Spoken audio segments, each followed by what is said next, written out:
Paano nga ba ang PK Battle Tasking dito kay Pupu Live application? Yan ang pag-uusapan natin for today's video. Tara! At bago natin pag-usapan yan, please make sure muna nakasubscribe ka and then naka-hit all the bell button ka para ma-notify ka every time na may bago tayong video na i-upload. Let's go! I got so much fucking design on right now.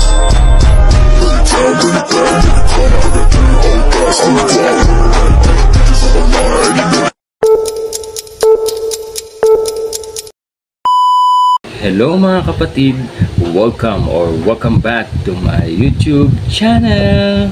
Another day, another earnings na naman tayo dito kay Pupu Live application. For today's video ay pag-uusapan na naman po natin si Pupu Live application about sa tasking na PK battle. Paano nga ba gawin yon? So, ang tasking na PK battle, so ganito lang po yon, tuturuan ko kayo. Ang PK battle po na tasking ay kailangan nyo pong mag-invite ng mga kakilala nyo or mga friends nyo dito kay Pupu Live application o yung mga kagrupo nyo sa isang agency. Pwede nyo po silang ayain or imbitahin para po mag-join, mag-battle kayong dalawa sa PK battle na yan.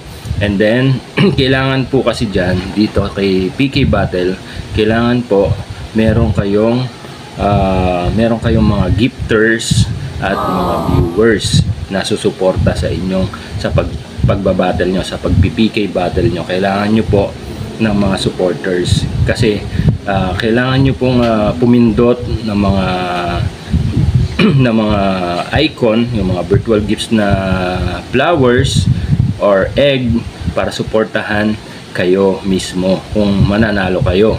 Ganun po yan. Kailangan po meron magdot-dot, magpindot, mag-click ng mga icon na egg or flowers para po masuportahan kayo at para manalo kayo sa battle na yon.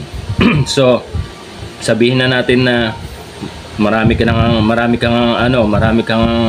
suporta, may nagpipindot na ng mga icon na yan, yung mga virtual gifts na yon. Wala naman kayong gifter, kailangan po din yon. Isa sa number 1, dapat po meron kayong gifter na susuporta o magbabagsak sa inyo para po manalo kayo. At ang PK battle po ay hindi lang isang beses nyo gagawin. So kung hindi po ay 7 sunod-sunod po na kailangan nyong lumahok sa PK battle. At dapat po 7 panalo rin po ang dapat nyong ipanalo. Dahil hindi po nyo makukuha yung rewards na yon kung hindi po kayo mananalo ng 7 consecutive win. Yun po, kailangan po dapat may gifters, meron kayong mga supporters, o meron kayong maasahang suporta sa mga agency nyo, sa mga ka-member nyo, kahit yung mga ibang mga kakilala nyo dito sa loob ng Pupu Live application. So ganun lang po kadali yung PK battle na yun. Kung iniisip nyo na paano ba to gawin, paano ba to makuha tong rewards na to sa PK battle na to. So kailangan nyo po ng 7 panalo at 7 laban. So kailangan nyo po yon. Dapat po marami kayong gifter, marami kayong gifts na matanggap, at marami din po kayong yung mga pang-suporta na binabagsak ng mga supporters nyo, yung egg, gaya ng egg o yung flowers. Kailangan po lahat yon manalo po kayo. 7 sunod-sunod na panalo. Yun po ang kailangan nyo gawin dito kay PK battle. So sana nakatulong sa inyo ang ating video for today. Sa mga magpi-PK battle dyan, ayain nyo na, imbitahin nyo na po ang inyong mga kagrupo o yung mga kakilala nyo, kaibigan nyo para gawin yung tasking na yon. Sana, and good luck, sana manalo kayo na 7 sunod-sunod na win na yon para makuha nyo po yung mga rewards na dapat na ay para sa inyo. At kayo ba ay naghahanap ng murang bilihan ng coins? Perfect na perfect po sa inyo. I recommend CocoDP. So, paano pumunta sa shop nila?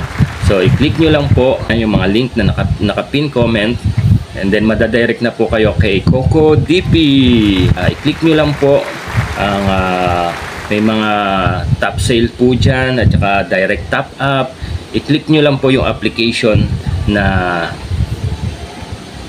na kung saan ay yung ginagamit. Gaya sa mga gamers, perfect na perfect po sa inyo to, yung mga Mobile Legend, PUBG, at sa mga live streamer naman, meron tayong Bigo Live application, Pupu Live application, Imo, Star Maker, meron din po tayong Miko, and meron din tayong App Live sa mga streamer na kapatid natin.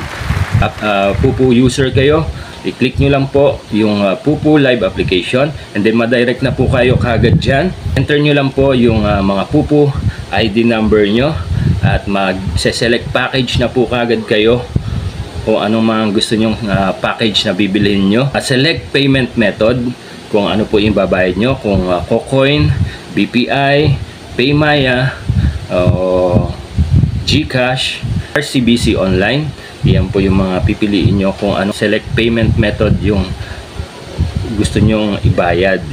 So after po nyan, fill nyo po ang mga email address nyo, and then i-buy now. Direct na po kayo sa GCash account nyo. I-open nyo po ang GCash account nyo, and then after nyo po makapagbayad sa GCash, kung mag-click nyo po yung complete, yan, para nakabayad na kayo, di ba? Punta po kayo sa Pupu account nyo, open nyo po yung Pupu account nyo, and then makikita nyo, charan, di ba, dumating na agad. Ganun lang po kabilis mag-avail dito kay CocoDP. So saan pa kayo? Dito na kayo kay CocoDP. Napakabilis, legit, 100%, napakabilis ng transaction. So ano pa hinahanap nyo? Saan ba ang murang bilihan ng coins? Dito lang yan, kay CocoDP. That's all lang po muna for today's video. Maraming salamat sa lahat ng mga bagong viewers natin. Hanggang sa mga susunod nating mga video na i-upload. Maraming salamat sa pagtanaw. Amping!